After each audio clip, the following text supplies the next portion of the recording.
Welcome to Extraterrestrial Reality. Today I'm going to provide an update on the Las Vegas alien story. It's still ongoing. There are people who are still investigating it, and I think it's a credible story. I've indicated in previous podcasts, and I've been talking actually with a crime scene reconstruction expert. His name is Scott Roeder. He's based in Cleveland, Ohio. He's someone who he runs a business called the Evidence Room. He's world renowned. He's actually worked with investigative journalist Ross Coulthart from Australia on various in-depth news reports. And I've been talking to him for a few days now. He's actually still analyzing some of the videos that were filmed by Angel and his family or during the early morning hours of May 1st. They're trying to ascertain what is there, if there's anything there. And while he has discounted, there was a podcast I did recently where someone from TikTok had put out a video saying that there was this gigantic, enormous, almost elephant-sized being standing beside these forklifts in the yard of this family in Las Vegas. But Scott has pointed out that this is not the case, that these are just palm trees. So he has said that these are just palm trees. However, there were also, you could see heavy equipment in the backyard, like forklifts, and hiding behind one of the forklifts, there does appear to be something. I'm going to present these three different images that Scott Roeder has provided to me, and you could see that they are different enhancements. If you look at each one, they seem a little bit different. Now, one of these, the one image, it looks like just an alien head, like what you would see, what you would imagine as an alien head. And he said that there's something there that's not part of that equipment, according to that's what Scott Roeder's saying. Again, he's still looking into other aspects of the video. And actually, he's going to be on my show on Monday. So until he finishes his analysis, and so I will have him talking on here during a podcast on Monday, and I'm looking forward to that. I was hoping to have it for this weekend, but we do have somewhat of a preview here because he did provide these images that you're looking at right now. And again, I do think that what Scott pointed out to me was that what's strange about these images, they're all different enhancements that he used, and they all seem to look different. So he doesn't understand that, and he does. What is it? I don't know. Do they have some sort of ability to cloak themselves, and it's just hard to photograph them? They have done something apparently that makes it hard to photograph them. Of course, as we all know, what the story that was relayed by Angel is that something came down from the sky. Some kind of a craft came down in the sky near his property, and when they went to investigate in their yard, when they first went into the yard, they were looking at something that was blurry, and then they saw these. When the blurriness disappeared, they saw these two 10-foot tall creatures. Now. And then there was a 911 call, as we know. They called 911, and they reported this to the police, and they were scared. And the police showed up, and the police were scared, as we could tell in the video. Now, the first person that ended up breaking the story was a couple weeks later, as a local Las Vegas podcaster named Doug Papa. He was the original person who broke this story, and then KLAS Channel 8 had a report on three reports, I believe they've had on since about this incident, and none of this, to me, right, the reason why this does not smell like a hoax to me is I'm gonna lay it all out. For one thing, the 911 call. Why would you do something like this? If you're calling 911, you're reporting something like this, you're having the police come to your house. If it's a hoax, right, you're asking for trouble. I mean, you could end up that's criminal. You could get a fines, possibly jail time for something like this. You're going to end up before a judge in a courtroom. Why would anybody risk something like that for this? That's one thing, right? The other thing is they're reporting 10-foot tall aliens. I mean, if you're going to come up with a hoax, think about it. If somebody was going to hoax something like this, why say they were 10-foot tall aliens? I mean, think about it. It's very rare. It's not. They have been reported. I've read different stories over the years where people have seen these things. Usually, they're extremely tall, praying mantis-like looking beings, and that's possibly might have been what these people have seen. That's one thing. So why not just say, if you're going to pull off a hoax, why don't you just go to the old tried and true 3.5 foot tall, 4 foot aliens, which most people see? which most people encounter over the years, according to people who have been abducted or have seen these things. When sometimes there's been stories where these craft land and people see these diminutive beings walking around the craft. There's all kinds of stories, but usually these beings are usually small. But yet these people, some people out there in the world of the internet are saying, well, yeah, it must be a hoax, right? Because why? I mean, no, I don't think so. Again, you're looking at your 911 call. I don't think that's not going to happen. Then the other part, 10-foot beings. Why would you say that? Why not just go with the 3.5 to 4 foot tall? No, they're saying 10 feet tall. Okay, that's the other thing. So that all these things are ruling out hoaxes. Then another point that's been made is that apparently someone, Angel, contacts KLAS or other news outlets and says, yeah, we'll talk to you if you want to come and talk to us, right? And then the reporters show up and they don't answer the door. People say that's a sign of a hoax. I don't see that. I think it's the opposite. If you're pulling off a hoax, right, you're going to answer the door. You're going to be saying all kinds of stuff. You want people to know this because that means you're obviously out to try to make some money or something out of this. I mean, look at 2009, the Balloon Boy case. Remember that? We had these parents say that their kid was in a weather balloon and the balloon is floating around and their kid's in there, their little kid, and then it turned out the kid was in an attic the whole time, and then the family got in trouble. It turned out to be a big hoax. That, or in 2007 in Georgia, there were two guys, a police officer and a car salesman, said that they captured a Bigfoot. They found a Bigfoot carcass, rather, and they had it in an ice chest. And this story went on for like a week or two. It was on CNN. It was an international story. These two guys were having press conferences saying they're going to reveal it all to the world. And when it finally came down to it, when they opened up this ice case, there was this what was inside was a Bigfoot costume or an ape costume stuffed with dead animal guts. It was all a big hoax. You know, that's people. Those people were very forward and outgoing on this. Look at the alien autopsy from the 90s. You had what was the guy's name? Ray Santilli said that, you know, this video is really sold it for a lot of money. It made a lot of money for him. 13 years later, he finally admitted it was a hoax. I thought that was a hoax right from the get-go. I always said that was a hoax from the get-go. There's just no way that was real for a lot of different reasons. But there are people who pull off hoaxes, and when they do, they're trying to make money out of it. This family, it's the opposite. They don't want any attention. They want their privacy. They don't want to be. That's what it seems like from the outside. If you're an outsider looking in at this story, there are attempts by different news organizations to talk to these people. These people don't want anyone to talk to them. They want their privacy. It seems like the young man, the Angel, he's more outgoing, and it seems like his parents are saying, "Hey, stop doing this. We don't want all this attention." But Angel, you know, he created his own little YouTube channel to talk about it, but that was after the fact. That was after they were already contacted. And that's the other thing to think about. These people weren't, it wasn't like this happened and the next day they're all over YouTube saying, hey, this is what happened to us. No. Apparently, Doug Papa and KLAS got wind of this story through the police and eventually went to these people and then talked to them, and that's when the stories start coming out. It wasn't like they initiated anything. They didn't do anything. Angel didn't come up with his little YouTube channel until after the fact. Until after the reports start coming out. Until after the Doug Papa show and the KLAS report. Then he made his little YouTube video. And there's nothing wrong with that. To me, none of this smells like a hoax, right? And the other thing is the police actually put a camera up, according to reports from Doug Papa, the Doug Papa podcast, and he's been showing up on News Nation recently talking about this too. Kudos to News Nation for reporting on this story. That's good. And kudos for Doug Papa for continuing to look into this. He's in Vegas there, and he has access to the family, so kudos to him too.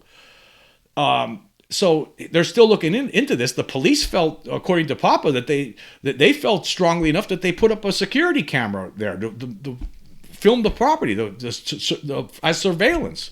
Then they took it down, then they put it back up again. And now another thing that Papa's talking about, when he was on News Nation recently, he was talking about how 16 minutes of footage, police body cam footage is missing. It's gone, scrapped. For what reason? Why? And there was some investigator from this local police department in Las Vegas that looked into this, but is not telling anybody what he found. He's not talking about it. This is still there's a lot of moving pieces here. This story is not finished yet. I still think that there's something to this. I do not think this is a hoax. I don't think it doesn't smell of hoax at all to me. It just doesn't. Although there are people all over the internet just sitting back in their armchairs and just making proclamations without really looking at all the information that's out there, or even thinking about what kind of hoax is this if it's a hoax, because it doesn't make any sense to me. It's not. So that's where I'm at with it. But there was another video, and I'm going to play a little snippet from it that was put out by somebody just yesterday on YouTube, a Mr. MBB333. And he did a little analysis of some of the video where there was some of the family members about standing at a gate looking into the darkness in the backyard. And he did some enhancements on it, and this is what he saw. And I'll just play a little clip from it. And I'll also leave the link for this so you can check it out for yourself. I do some enhancement work, and I make this area over here that's very dark, I make it bright. And I use multiple techniques as you're going to see something start to appear over here that looks like for lack of a better description, a large stick man. See something over there moving around. You can see what could be interpreted as a torso. You could see what could be interpreted as a head. You could see what could be interpreted as an extremity here, an extremity down here, here. Look, there's something there moving. Totally something moving, and they're both looking in that direction. So was there something over there in the dark? According to this video, yes, but I'll leave that up to you guys to decide. All I did was add some light to the darkness over there, and this is in the backyard of where they claim to have seen 100% non-human creatures in their backyard that were somewhere between the neighborhood of 8 and 10 feet tall. And I know that's hard to wrap your mind around. It's hard for me to wrap my mind around it. But this is the original video, and all I've done to it is lighten it up and use some techniques that kind of pull forward things that we may not be able to see in the dark, right? Kind of remove layers of darkness, and there you go. There is something there. Exactly what it is, guys, I don't know, but I will say this. I'm not as skeptical as I was before I started working on this segment right here. So, I mean, I don't know. Again, I'm going to have more on this on Monday when I talk to Scott Roeder, who's the crime scene reconstruction expert. Again, I was talking to him again today. He's still analyzing it. He's going to be analyzing the footage that we just looked at, and he's going to come up with his determination on that. I don't know. When you look at this, is to me, it looks like there's something there. But again, it needs further analysis. This case needs to be investigated further. That's all anybody should be. Everybody should want that. Why just sit back and just proclaim it's a hoax when you shouldn't be doing that. This needs more investigation, and it needs the investigation now while the story is hot. So that's where I'm at with it. And of course, on Monday I should have more on this when I bring Scott Roeder on the show. So I'm really looking forward to that. Anyway, we're going to take a quick break, and we will be right back. Okay, we are back. I want to talk about one of the debunkers out there, somebody who I really haven't talked about much on my show, but it's somebody who deserves to be talked about a lot right now. It's Michael Shermer. He's the founding publisher of Skeptic Magazine. This guy has been around since I remember at least 30 years. I remember the minute I saw this guy on a documentary about UFOs back in the 90s, I knew that he was disingenuous right from the start. I remember he was talking about Roswell or something, and whatever he said, it was completely idiotic and stupid. And it continues to this day, but he has been really making noise on Twitter a lot lately. I mean, ever since the David Grusch interview. And I want to talk about some of the things he's saying. And this was from June 11th, and he was talking about the interview that Grusch had just given to Ross Coulthart that appeared on News Nation. And this is what he wrote. He said, "In my opinion, after 30 years of studying pseudoscience, cults, cons, and conspiracies, I would have to rank David Grusch in the top 10 of all-time bull, I'm not going to say the word because I don't curse on this show, bull essers. That was a master class in bunkum, blather, and codswallop. If you hang your UFO hat on this guy, you're going to be disappointed." That's unbelievable that he made that statement when you really think about it. I actually responded to this tweet, and I wrote back to him. I said, yeah, of course you'd say he's a liar, because when it's proven that there is, in fact, non-human intelligent beings present here that are technologically superior to us, your pseudo-skeptic career gets exposed for the grift it's always been. That's my response to Michael Shermer and his ridiculous skeptic stance that he's taken all these years on the UFO topic. But anyway, let's just look at that tweet for a minute. I just want to point something out. He's using masterclass in bunkum, blather, and codswallop.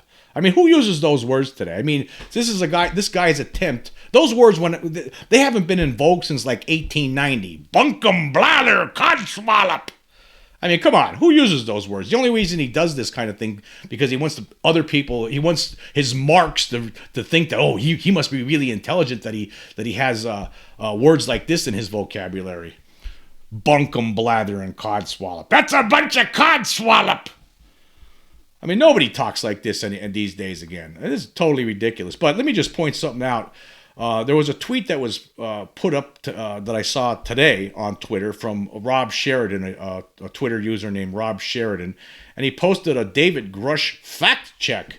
Okay, and it's basically all these. Grusch is the real deal. I mean, this guy, he's testified under oath in a SCIF. I mean, that's a top secret facility where nobody else has access. Anybody that you can't get near a SCIF. A regular person out there can't get near a SCIF. I mean, this is a top secret facility where no information could leak from it. It's impossible. He's testified under oath in a SCIF. I mean, that's one thing. He still maintains his security clearances. He's represented by the former Inspector General. Still, right now, he's still being represented legally by a former Inspector General. He has a National Geospatial Intelligence Agency. He was a National Geospatial Intelligence Agency senior advisor to the UAP task force. He has a GS-15 pay scale. He's making well over $100,000 a year for the kind of job he's done. He co-authored the 2023 National Defense Authorization Act language, the whistleblower language. He actually helped to write that. He's aware of illegal crash retrieval program directors. He's aware of illegal crash retrieval program locations, and he's aware of illegal crash retrieval documentation. This guy, he's testified to all these things under oath, but yet you have debunkers like Michael Shermer out there saying he's in the top 10 all-time liars. That's what he's saying. I mean, that's unbelievable. You know why? Because Shermer's scared. Shermer's squirming in his seat. You know, because he sees the writing on the wall. They're afraid. They don't want this to happen. They don't want disclosure to happen. People like Shermer all these years. I mean, this guy he's a big time disinformation agent, no question about it. Of course, he goes on. He's been tweeting so many different ridiculous things since. I mean, every day, all the time. And I'm just going to go through some of them here that I want to point out. Here's another one from June 11th where he talks about if ETIs have such advanced technology, anti-gravity engines, warp drive, etc., that they can traverse the vast distances of interstellar space to find Earth, but they keep crashing. Apollo LEM was able to land on the moon with less computing power than cell phones. Why is that? And of course, I've talked about this recently. They're pointing out that if they're coming all, this is a new one that they love to point out. They love to hang their hat on this one. That they're coming all these distances and then they're crashing on the. That's impossible. They wouldn't. That wouldn't happen. Well, how do they know that wouldn't happen? I just don't understand their argument. But I've been pointing out the last few days. Or for the last week, I guess, I actually wrote back to him. I said, on average, there are over 1,000 general aviation aircraft accidents per year, along with an average of 12.5 commercial aircraft crashes annually. Conversely, over the past 78 years, aliens have only had one crash every 6.5 years. Your argument is dumb. So basically, there was some whistleblowers that had been talking to Michael Schellenberger recently for an article that appeared on Substack, and according to these whistleblowers, there's 12 to 15 recovered craft. So if you do the math, that means around every 6.5 years. So compared to how many times humans crash aircraft, it's a big difference there. But again, technology, it doesn't seem to matter what it is. It goes bad sometimes, right? Mistakes are made. Who knows what the reasons are, but apparently it's happening. What some of the other things he's been saying. This was on June 11th. Dear News Nation, will you present physical evidence of aliens, high resolution photographs, your camera crew in the hangar where the alien spaceship and bodies are stored, or are we in for yet another show with someone who says they met someone who says they saw touched the craft? I guess he's talking. Okay, this was before the News Nation exclusive. And I wrote back to him on the 12th. I said, not only did he meet people who told him things, Grusch, he saw classified documents, photos, and videos that the public has not yet seen. Those documents have also been seen by the Inspector General. What part of classified do you not understand? So, again, everything that he's putting out here, everything is so, it just seems so desperate. I mean, this is so desperate. Okay, here's another one. He says, this is on June 11th, people ask my opinion of pilots Ryan Graves and David Fravor who saw UAPs since their credentials are stellar. Here is my answer, courtesy of astronaut and pilot Scott Kelly, whose credibility is second to none. Being a pilot or astronaut does not guarantee verisimilitude of observation. So, and he was pointing out to something where Scott Kelly had said that he said that highly trained observer concept is basically nonsense and that humans make mistakes. So basically saying that all these credible people who say they saw things, they're making mistakes. So that's what Shermer's trying to put out there. And I wrote back to him, I said on Twitter, I said, just like you're a human, Michael, being an armchair debunker does not guarantee verisimilitude of observation. In fact, armchair debunkers possess limited critical thinking skills. They're masters, however, at deception and hiding data that doesn't support their proclamations. Yeah. And here was another really crazy one that he put out. This is June 11th. This is all on June 11th that Michael Shermer's putting. I mean, this guy's been going crazy because of this Grusch stuff. It's driving these people crazy. He writes, in the 1990s, I met ufologist Whitley Strieber on Bill Maher's Politically Incorrect. In the green room before the show, I asked him what he did when he wasn't writing about being abducted by aliens. He told me that he writes science fiction, fantasy, and horror novels. Okay. So basically what he's trying to say there, of course, is obvious. He's just trying to say, whoa, this guy's already a science fiction and fantasy and horror novelist. Right, so and now he's saying he's been abducted by aliens. That makes it totally ridiculous. That obviously this guy's a liar. That's what he's trying to say there. I responded to him. I said, the kids at Ariel in 1994 were school children. Charles Hickson and Calvin Parker were shipyard workers. Barney Hill was a mailman. Betty Hill was a social worker. Donald Shrum built missiles. Strieber's a novelist. So what? People you disparage come from all walks of life. So yeah, I mean, this is the stuff. Again, another one from June 11th. He says, what bugs me about the UFO stuff is that it is corrupting the legit search for ETIs that are very probably out there. Instead, we have all this BS about nuke tampering, alien tech, and stories about anal probes, crop circles, cattle mutilations, etc. What would Carl say? Talking about Carl Sagan. Of course, I responded again. I said, what legit search? SETI? Give me a break. You're a modern-day flat earther, Michael. The only reason you hate the subject so much is because you're scared of it. You don't like it. It's not a reality you're willing to accept, even though it's right there in front of your face.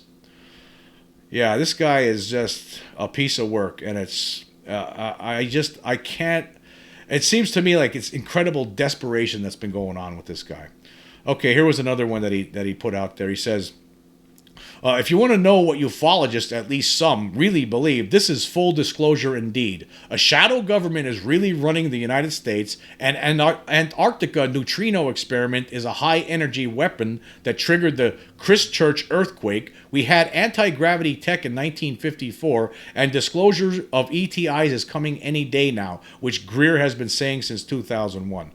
Well, of course, as a lot of people know, I'm not a big Greer fan. But basically what he's trying to do is lump everybody who's interested in this subject with the idea with Greer, which I don't think would be fair. That can't be fair. I mean, there's different camps in this field, right? I think there's more serious camps, and then there's more outrageous camps. And I think that Greer actually is in the more outrageous camp. And I don't agree with a lot of the things he says. I don't agree with a lot of the things that he does. But of course, this is an attempt by Shermer to basically make everybody who's interested in the subject, everybody who knows that there's something going on, or everyone a lot of us people who suspect something's going on and who want to see the truth, he wants to make them all look silly. So I wrote back to him, says, character assassination is something the debunkers are good at. Shermer is an expert. He definitely, most certainly is. He's an expert. And then there was one more here I'm going to put out. It says here, this is on June 13th. He writes, imagine if Avi Loeb returned from the South Pacific, announced he had discovered the relic of an ETI technology, but said they failed to take any photos and accidentally lost it. Then presented an artist rendition like this. He would be discredited. This is where ufology is today. And he has a picture here of a case from 1961 in Italy where there was some people in a boat and there's a flying saucer over it. So he's saying that basically, where ufology is today is basically people with showing you drawings and saying this is what we saw, which is totally bogus. I mean, how many different pictures and videos have we seen over the last how many years? All the time. This is something that's happening all the time. But yet he's trying to make it seem that this is where ufology is today, which is totally ridiculous. I wrote back to him. I said, you're so out of touch, so disingenuous, and so desperate. You have cemented a place in history as a ridiculous, absurd charlatan who refused to examine the data and instead issued phony proclamations from an armchair to deliberately misinform the suckers. So that was my response to him. Again, this guy is all over Twitter these days, and he's really been more active than usual. A lot of these, I mean, Mick West has been working OT, as I pointed out recently. He's been working OT on this, and they are going crazy with this stuff, and it's, in a way, it's fun to see, but in a way, it's all coming out. It's all there for an intelligent mind to understand what's going on here. The character assassination, basically trying to lump people in with other people to make the whole thing look ridiculous. I mean, this guy has not done any real research into this subject at all. All they do is, I mean, all they do is sit back in their chairs and just make proclamations, and that's it. That's all they ever do. They're not really investigators. They're nobodies. But yet, for some reason, people listen to them. Sometimes, a lot of times, people like Mick West, Michael Shermer, they're on TV. They're getting interviewed for their comments when they know nothing. They know nothing. But yet, mainstream news, carts them on like they're some sort of expert. They're not. They're not experts. They're dum-dums. They're deceivers. That's who they are. But yeah. I just wanted to point out how Michael Shermer has been basically falling apart these days. I think it was something that I wanted to specifically focus on him. I mean, this guy, again, he's the founder of Skeptic Magazine, and you need to go to Twitter, type in Michael Shermer, check him out. You'll see what I'm talking about. This he's falling apart right now, and you gotta love it in a way, really. Anyway, until next time.